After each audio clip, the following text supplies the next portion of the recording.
December Kutramathoi Fawada IDP masa masa ke mayumda hanjil hangadabani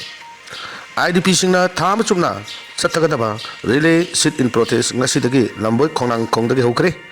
ing lising ani kulhumdagi me ohumdagi thorakhiba kangluki irang asina maram oiraga tongan ba relief camp sing da leiriba IDP sing asi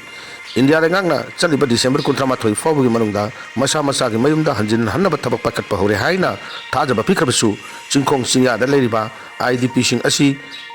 ngasi fawba masa masa ke mayumda hanjin hanbagi thabak thoram amata paikalaktaba asina maram oiraga kokomi yauna IDP singna punna pangthokkiba mifam amada IDP singna mayum handri fawba thama chumna relay sit in protest pangthokna baware laukhraba matung ngasi ahanba numita Sajiwa relief camp ki IDP sing amasung uripok maikai dagi laikai amadi kalki miyoi singa punna wakat mifam chathaba hokre ngasigi maruiba anisuba pauda mapalam dagi lokachaba paw matang tamjari Indiana Israel dagi ahenba Heron MK2 drone sing legadori Indiana Pakistan gi mayokta chathakiba operation sindurda Israel gi Heron MK2 drone sing yamna mathau ningthina pangthokkiba maramna emergency khongthang amagi makhada Indiana hairiba drone asi ahen mamasing kaya leinaba sign tawkre haina Israeli defense industry gi pauna haini Heron MK2 asi Indian Army amasung Air Force ta hanadagi service ta leire masi haujik Indian Navy da supiragani amasung madugidama Israel Aerospace Industries AI ga thabak tawri Haukiba September thada Defense Ministry na medium altitude long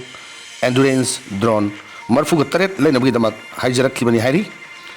Heron MK2 asi fit lising kuntraga manga yauna wangna paikatpa yaba mel drone ni aduga masi leptana pung nifuga manga paiba ngami hairi masigi drone asi Israeli Air Force amadi prithvi atopa laibaki forces kun henbana operate tawri haina pausina maka tari matang asi Manipur gi mahiroi singa mari laina pa paw matang lokhachari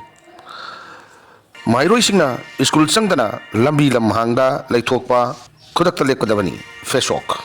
mahiroi singna mayumdagi school